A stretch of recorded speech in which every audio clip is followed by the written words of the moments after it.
성도 여러분, 여러분 인생의 마지막을 앞두게 되면요, 이제 우리 삶을 갈무리할 때 여러분 묘비에 어떤 글이 새겨지길 원하십니까? 마지막 묘비에 남기고 싶은 글이 있다면 어떤 글일까요? 아마 어떤 분들은 아직 나는 목사님 아직 젊어서 세상을 떠날 날이 아직 많이 남아 있어서 특별히 생각해 본 적이 없습니다 라는 분도 계실 텐데요, 오늘 집으로 돌아가셔서 곰곰이 생각해 보시기 바랍니다. 어떤 묘비명을 남길지 말입니다. 왜냐하면 이 묘비명에 새기는 그 내용이요, 우리 삶의 가치, 내가 정말 추구하고 살았던 것이 무엇인지 그걸 남기기 때문입니다.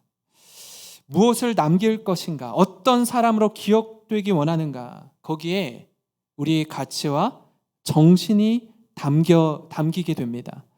저는 그 서울 마포라는 곳에서 태어났는데요, 이 마포에 가면 합정동에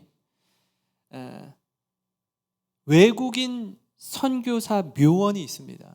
고종 황제가 그 땅을 이렇게 하사해서 우리 나라에 와서 복음을 전한 외국인 선교사들이 묻힐 그 묘소를 마련해 주었는데요, 그곳엔 선교사님뿐 아니라 선교사님의 자녀들, 손자들도 그곳에 묻혀 있습니다. 몇몇 분들이 있는데 120여 명의 선교사님들이 묻혀 있는데, 그 중에 배제학당을 세우고 정동 제1교회를 세운 아펜젤러라는 선교사님이 그곳에 묻혀 있습니다. 근데 사실 그 묘는요, 시신이 없는 가묘입니다. 왜냐하면 이분이 언더우드 선교사님과 함께 인천 제물포항을 통해서 우리나라로 입국을 하게 되었는데, 이제 선교 사역을 감당하다가 1902년도에 제물포항에서 목포로 가는 배를 타고 성경 번역 선교회 회의 모임에 참여하기 위해서 배를 타고 이렇게 가던 중에 일본 선박이랑 선교사님이 타고 있던 배가 충돌했어요. 충돌해서 배가 기울어져서 물에 빠지기 시작했습니다. 그때 우리나라 한 여고생이 물에 빠져서 익사하는 걸 보고 선교사님이 그 여학생을 구하려고 물에 같이 빠져 들어갔습니다. 거기가 어디냐면 여기 군산 어청도 앞바다입니다. 거기에서 생을 마감했어요. 시신을 찾을 수가 없는 거예요. 가묘로 이렇게 만들어 놓았고요. 그런가 하면 그 세문안교회와 또 연세대학교를 세운 언더우드 일가의 묘도 그곳에 있습니다. 언더우드 선교사님은요, 자신과 자신의 아들과 자신의 손자 손녀들 묘가 다 그곳에 안치되어 있습니다. 제가 여러 차례 이제 중등부 사역을 오래 했기 때문에 제자 훈련하는 아이들을 데리고 대전에서 분당에서 아이들을 데리고 그곳에 갔던 경험이 있는데, 기회가 되면 우리 교회 성도님들과도 함께 가서 그곳에 함께하면 좋겠다라는 생각을 합니다. 그 가운데 고종 황제의 외교 고문이었던 헐버트 박사, 목사님이기도 했는데요, 그분의 묘에 제가 시선이 딱 향했습니다. 그 묘비에 이렇게 기록되어 있기 때문입니다. 한국인보다 한국을 더 사랑한 외국인. 나는 웨스트민스터 사원보다 한국에 묻히고 싶다. 그만큼 한국을 사랑했던 선교사였습니다. 그런가 하면 불과 25세의 나이로 순교한 루비 캔드릭의 묘비엔 이런 글이 새겨져 있습니다. 만일 내게 1000개의 생명이 있다면 그 모두를 조선에 바치리라. 여선교사님이었거든요. 25살 청년입니다. 자신이 죽기 전에 마지막으로 남긴 말이, 만일 내게 1000개의 생명이 있다면 그 모두를 조선에 바치리라. 여러분, 루비 캔드릭 선교사님이 얼마나 우리나라를 사랑했는지 보여주는 대목 아닙니까? 오늘 말씀은 예수님이 죽으시고 부활하신 후에 승천하시기에 앞서서 마지막으로 11명의 제자들에게 주신 메시지입니다. 유언과도 같은 메시지이죠. 이 말씀을 일컬어 대위임령이라고 합니다. 11제자가 갈릴리 감람산에서 예수님의 말씀을 듣습니다.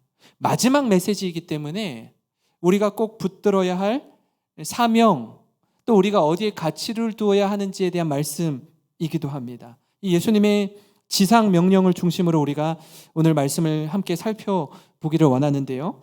그 첫 번째로 뭐냐면 가라 세상으로, 가라 세상으로. 예수님이 제자들에게 이렇게 말씀합니다.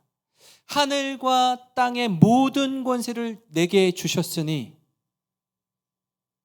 하늘과 땅의 모든 권세를 하나님께서 예수님에게 주셨습니다. 그럼 그 예수님이 가서 제자 삼으시면 될 것 같은데 예수님이 가지 않으시고 제자들에게 가래요. 너희가 세상으로 가서 복음을 전하라 라고 말씀합니다.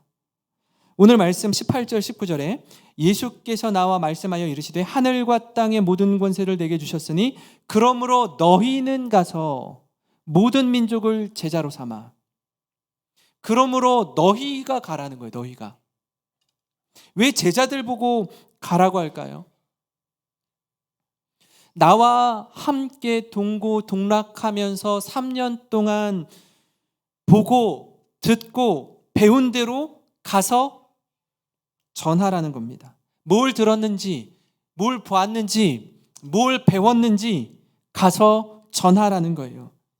예수님의 제자는 예수님의 증인으로 사는 겁니다.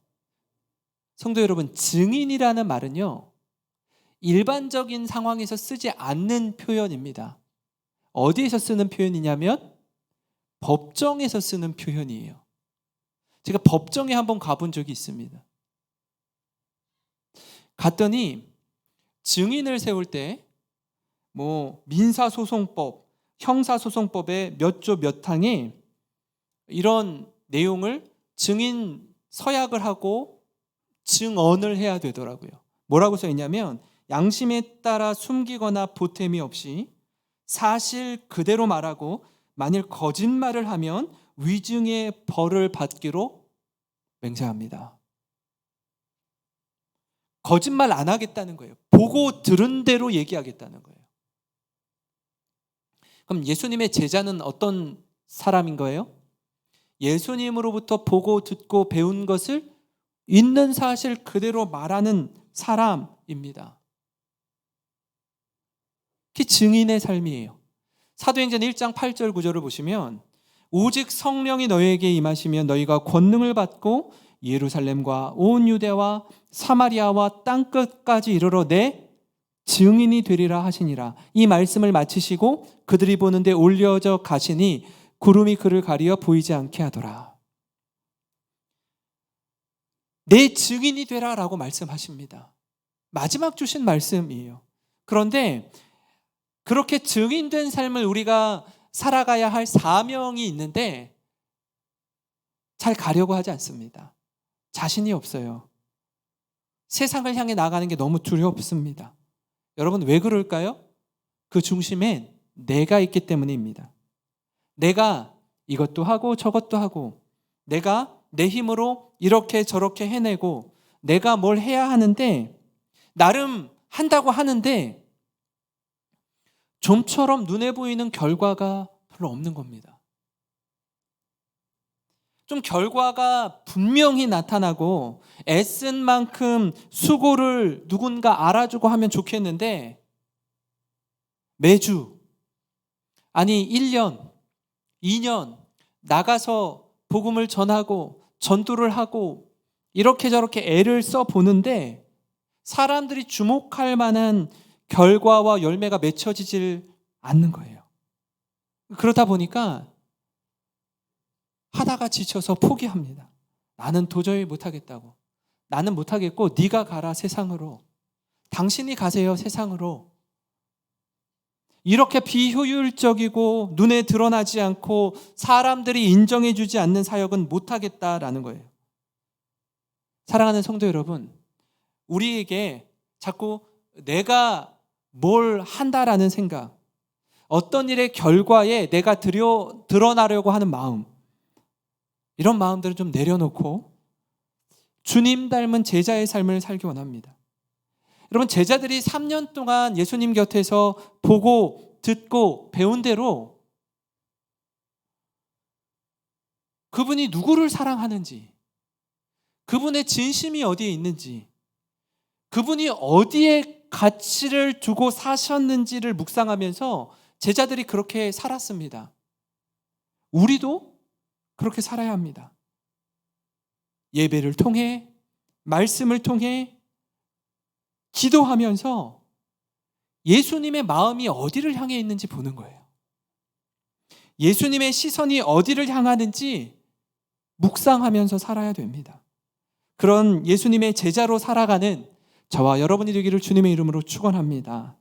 여러분, 그런가 하면요, 예수님의 지상명령을 통해 깨닫는 또 한 가지는 뭐냐면 가서 제자를 삼으라 라는 말씀입니다. 오늘 말씀 19절에 그러므로 너희는 가서 모든 민족을 제자로 삼아, 이렇게 말씀합니다. 가서 복음의 증인으로서의 삶을 살 뿐 아니라 한 걸음 더 나아가서 우리가 해야 할 일은 모든 민족을 제자 삼는 겁니다. 여러분, 이때 말하는 제자는 누구의 제자를 말합니까? 목사의 말이면 죽은 척 신용이라도 하는 목사 제자 삼는 겁니까? 아니요. 예수님 제자 삼는 겁니다. 예수님의 제자를 삼으려면 먼저 선행되어야 하는 게 있습니다. 그게 뭐죠? 제자 삼으려고 하는 그 사람이 먼저 예수님의 제자가 되어야 합니다. 예수님이 지금 마지막으로 제자들에게 말씀하시잖아요. 예수님의 제자들에게 주시는 말씀이에요. 그러니까 예수님의 제자들은 그러므로 너희는 가서 모든 민족을 제자로 삼아라고 말할 때 제자의 삶이 어떤 삶인지 누구보다 잘 알고 있는 사람입니다. 왜요? 자신들이 예수님의 제자로 살았거든요. 3년 동안 따라다니면서 자기를 부인하고 자기 십자가를 지고 예수님을 따르는 인생, 뒤를 돌아보지 않고 표대를 향하여 인생 최고의 목적이 예수님을 따르고 예수님을 닮아 작은 예수가 되고자 하는 그 마음으로 그들이 살았거든요. 그들이 보고 듣고 배운 대로 또 다른 예수님의 제자를 삼는 겁니다. 제자가 되어서 제자 삼는 일에 힘을 쏟는 겁니다. 2022년도 올 한 해를 시작하면서 여전히 코로나 중이었고 그때 당시에는 지금보다 더 힘들었습니다. 지금도 현재 진행형 가운데 있습니다. 올해 3월에 영적 성장의 길 1기를 시작했습니다. 사실 새로운 도전이었고 새로운 훈련이었습니다. 훈련에 함께 하신 분들을 통해서 제가 오히려 도전받고 아주 은혜 받는 시간을 보낼 수 있었습니다. 그렇게 한 20여 명 남짓 훈련을 마치고 2기를 시작하면서 2학기 때는 셀을 전환해서 다락방 소그룹 모임으로 소그룹을 열었습니다. 말씀을 매개로 하나님의 말씀을 중심으로 서로의 삶을 나누고 교제하는 시간을 가졌어요. 코로나로 인해서 지난 2년간 어떻게 우리가 지냈죠? 예배 드리는 것조차 힘든 시간을 지냈습니다. 예배가 맞춰지면 정신없이 돌아가기 바빴어요. 눈인사하는 게 전부였어요. 성도의 교제가 완전히 단절되어 버린 겁니다. 그러다 보니까 과거에는 이분과 참 친밀하게 지냈는데 어떻게 지내는지 안부도 여쭙고 서로 성도의 교제가 풍성하게 있었는데 지금은 그분이 예배 자리에 나오는지조차 몰라요. 어디가 불편하고 어려운지조차 모릅니다. 어떤 경우에는 돌아가시고 나서 이분이 돌아가셨는지 아는 경우도 있어요. 여러분, 이 다락방 소그룹을 통해서 서로가 서로의 마음을 활짝 열고 함께 눈물로 기도하고 교제하는 소그룹이 살아나기 시작했습니다. 이제 새해에는요, 제자훈련 1기를 함께 하려고 합니다. 이 제자훈련을 하기에 앞서서 2022년도 올 한 해는 토양을 다지고 마음을 하나로 모으는 시간이기도 했습니다. 앞으로 우리 교회는요, 제자훈련과 다락방 소그룹 이 두 가지를 가지고 선택과 집중을 통해서 한 영혼 한 영혼을 그리스도의 제자로 세우는 일에 힘을 다하는 교회가 될 것입니다. 앞으로는요, 여러 이런저런 직분자들을 많이 세우지 않을 거예요. 직분자가 되는 게 중요한 게 아니라 예수 그리스도의 제자로 서는 게 너무너무 중요합니다. 준비되지 않고 하나님 앞에 그리스도의 제자로 서지 않은 상태에서 직분만 받으니까 직분자만 양산하는 거예요. 기본기가 되어 있지 않은 거예요. 내가 권사로서 어떤 사명을 감당해야 되는지, 내가 안수집사로서 어떤 사명을 감당해야 되는지 전혀 몰라요. 껍데기뿐인 신앙인이 아니라 중심이 바로 선 그리스도께 헌신된 군사로 세워지기를 소망합니다. 저는 다른 어떤 사역보다 이 일에 전력 투구를 할 겁니다. 그래서 그리스도의 제자를 세우는 일에 힘을 다하는 교회, 그리스도께 헌신된 제자들이 힘을 다해 복음을 전하는 교회로 세워지기를 주님의 이름으로 축원합니다. 여러분, 그런가 하면 예수님의 지상 명령을 통해 우리에게 주시는 세 번째 메시지는 가르쳐 지키게 하라는 겁니다. 여러분, 예수님의 사역을 보면 한 영혼 한 영혼에 집중하셨습니다.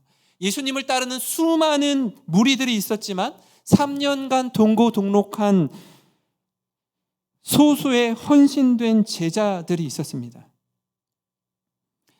예수님이 왜 공생의 3년 동안 수많은 무리들이 따라다녔지만 12명의 제자들에게 집중하셨을까요? 왜 그들을 제자로 삼으셨을까요? 승천하시고 예수님의 빈자리를 그들이 예루살렘을 비롯해서 온 유대와 사마리아와 땅끝까지 복음을 전하는 자들로 세우시기 위해서 12명을 선택하셨습니다. 예수님은요, 소수에 집중했습니다. 소수에 집중했어요. 왜냐하면 그리스도께 헌신된 한 사람이 있으면 그 한 사람이 세상을 놀랍게 변화시키기 때문입니다. 수많은 무리들이 예수님을 환호하고 예수님을 따르고 마치 예수님의 제자가 된 것처럼 막 열렬히 환호했지만 그들은 언제고 자신들이 원하는 것을 얻지 못하면 떠날 준비가 되어 있는 사람들이었습니다. 그래서 그렇게 많은 군중이 모이더라도 하루아침에 예수님을 등지고 떠난 사람들이 많았어요. 성경이 이렇게 기록하는데요, 요한복음 6장 66절 67절에 보시면 그때부터 그의 제자 중에서 많은 사람이 떠나가고 다시 그와 함께 다니지 아니하더라. 예수께서 12 제자에게 이르시되 너희도 가려느냐. 이 말씀을 보면 예수님의 12 제자 외에 또 다른 제자들이 많이 있었다라는 걸 알 수 있습니다. 예수님을 말씀을 듣는데 도통 이해도 안 되겠고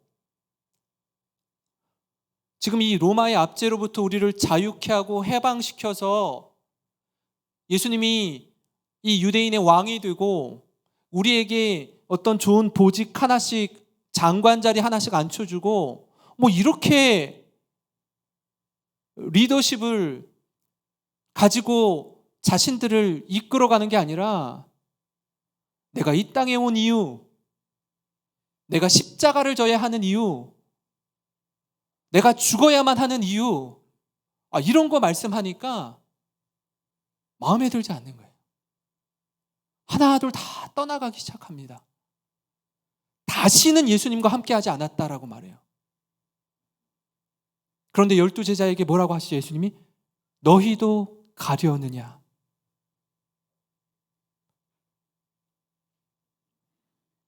예수님의 절절함이 묻어납니다. 3년 동안 고작 하신 게 12명의 제자를 키우는 것이었어요.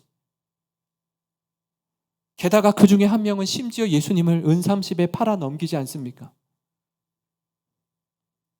그때 베드로가 이렇게 대답합니다. 우리 같이 읽겠습니다. 요한복음 6장 68절입니다. 시작. 시몬 베드로가 대답하되 주여 영생의 말씀이 주께 있사오니 우리가 누구에게로 가오리까? 주여 영생의 말씀이 주께 있사오니 우리가 누구에게로 가겠습니까? 예수님께 꼭 붙어 있겠습니다. 여러분, 이 대목에서 우리가 좀 생각해 볼 부분이 있습니다. 예수님은 왜 소수의 제자들을 세우는 데 집중했을까요? 하나님이신 예수님이 이 땅에 오셔서 이룬 위대한 일이라고는요, 고작 12명의 제자를 세우는 것이었습니다. 그게 전부였어요. 근데 이후 어떤 일이 일어나죠? 그 12명의 제자를 통해 복음이 세계 전역으로 확산되기 시작합니다. 복음의 증인된 삶을 살아가게 되는 겁니다. 이 일은 성령의 임재 가운데 놀랍게 확산되기 시작합니다. 이 과정에서 우리가 주목할 부분이 있는데 그게 뭐냐면 가르쳐 지키게 하라라는 말씀입니다. 다시 말하면 한 번, 두 번 가르쳐서 되지 않는다라는 얘기예요. 끊임없이 반복해서 배우고 교육하고 하는 거예요. 마치 이런 것과 같습니다. 우리가 이 청년이 되고 20살이 넘게 되면 대한민국 남성들은 다 어디 가죠? 군대 가야 됩니다. 군대. 원하든 원하지 않든. 건강한 육신을 가지고 있다면 군대에 가야 돼요.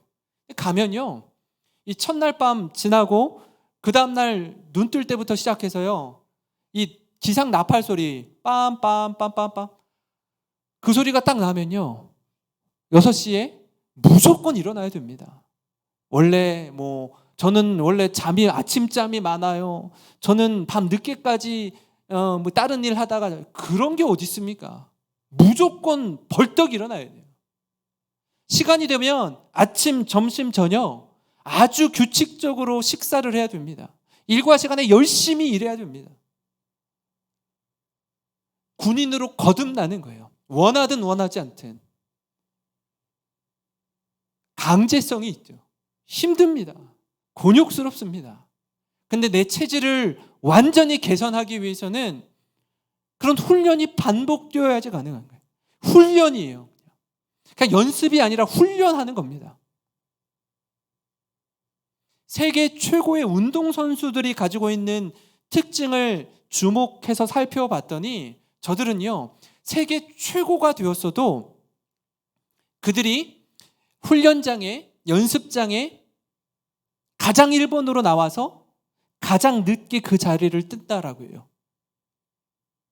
저는 이제 농구, 야구 이런 걸 좋아하는데 그 농구 선수 중에 스테판 커리라는 사람이 있습니다. 골든 스테이트 워리어스에서 샌프란시스코에 있는 그쪽을 고향으로 하는 세계 최고의 농구 선수인데요. 이 사람은요, 3점 슛을 엄청나게 잘 던져요. 슈터입니다. 눈 감고도 넣을 수 있는 사람이에요. 이 사람이요, 다른 사람들 아침 9시부터 훈련하기로 하면요, 본인은 7시부터 나와서 2시간 동안 수백 개의 공을 던진다라고 해요. 선수들이 9시에 모여서 훈련하려고 하면 이 사람이 이미 온몸에 땀에 젖어 있는 거예요. 아니, 당신은 세계 최고의 농구 선수인데 왜 이렇게 열심히 합니까? 기본에 충실해야 됩니다. 기본기를 아무리 강조해도 지나치지 않습니다. 괜히 최고의 선수가 되는 게 아니죠. 그리스도인인 우리는 어디에 충실해야 됩니까? 하나님의 말씀과 기도에 충실해야 됩니다.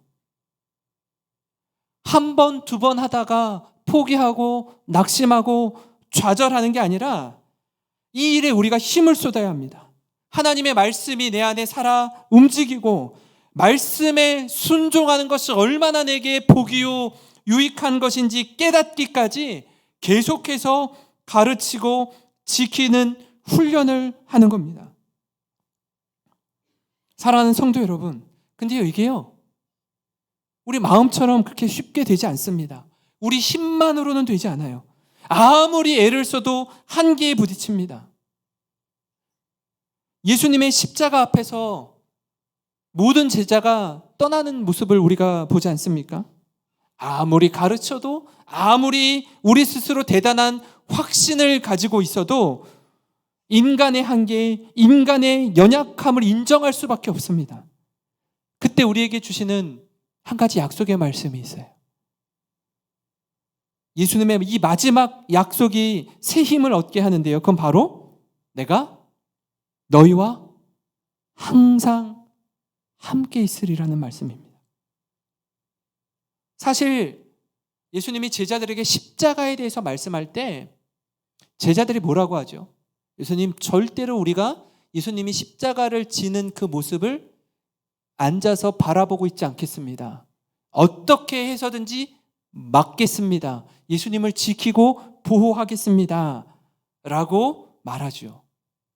로마의 군사들이 들이닥치자 너나 할 것 없이 여지없이 뿔뿔이 도망갑니다. 그런데 언제 제자들이 담대함을 얻습니까? 오순절 마가의 다락방에 성령이 불같이 임하자 그 이후로 완전히 제자들이 새롭게 됩니다. 우리가 제자 훈련을 하는 이유는요, 훈련을 통해서 인간의 한계를 경험하고 예수 그리스도의 은혜가 아니면 살 수 없는 연약한 자이구나, 이거 깨닫는 거예요. 그때에 비로소 성령의 임재 가운데 어떤 세상의 위협과 칼의 위험에도 주눅들지 않고 물러서지 않는 겁니다. 도대체 이 용기가 어디서부터 나오는 거죠? 성령의 충만한 은혜를 경험한 자에게서 나오는 것입니다. 이 세상에 나 혼자가 아니라 하나님이 우리와 함께 하실 때 가능한 줄 믿으시기 바랍니다. 죽음을 두려워하지 않고 죽음 너머에 영원한 생명의 소망을 가지고 살아갈 수 있는 겁니다. 사랑하는 성도 여러분, 새해 우리가 예수님의 제자로 훈련받고 세워지는 은혜의 시간이 되기를 간절히 소망합니다. 말씀을 마무리하면서 아까 그 여러 선교사님들의 이 신앙 고백과 묘비에 적혀진 글들을 함께 나누었는데요. 그 가운데 25살의 꽃다운 나이에 이 땅에서 순교한 루비 캔드릭 선교사가 자신의 부모님께 마지막으로 쓴 편지를 제가 한번 읽어드리고 마칠 텐데요. 들어보시기 바랍니다. 아버지, 어머니, 탄압이 점점 심해지고 있습니다. 그저께는 예수님을 영접한 지 일주일도 안 된 서너 명이 끌려가 순교했고 토마스 선교사와 제임스 선교사도 순교했습니다.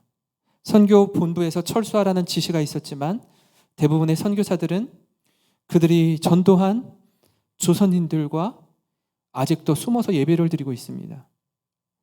그들은 모두가 순교를 할 작정인가 봅니다. 오늘 밤은 유난히도 고향으로 돌아가고 싶습니다. 아버지, 어머니, 어쩌면 이 편지가 마지막일 수도 있습니다. 제가 이곳에 오기 전 뒤뜰에 심었던 한 알의 씨앗이 이제 내년이면 온 동네가 꽃으로 가득하겠죠. 그리고 또 다른 씨앗을 만들어내겠죠. 저는 이곳에 작은 씨앗이 되기로 결심했습니다. 제가 씨앗이 되어 그들도 여러 나라에서 씨앗이 될 겁니다. 저는 이 땅에 심장을 묻겠습니다. 바로 이것은 제가 조선을 향한 열정이 아니라 하나님께서 조선을 향하신 열정이라는 것을 알게 되었습니다. 나에게 1000개의 생명이 있다면 그 1000개의 생명 모두 조선에 바치리라, 이렇게 말했던 이 청년 여 선교사의 마지막 고백입니다. 사랑하는 성도 여러분, 이처럼 우리 역시 한 영혼을 향한 뜨거운 사랑을 품기 원합니다.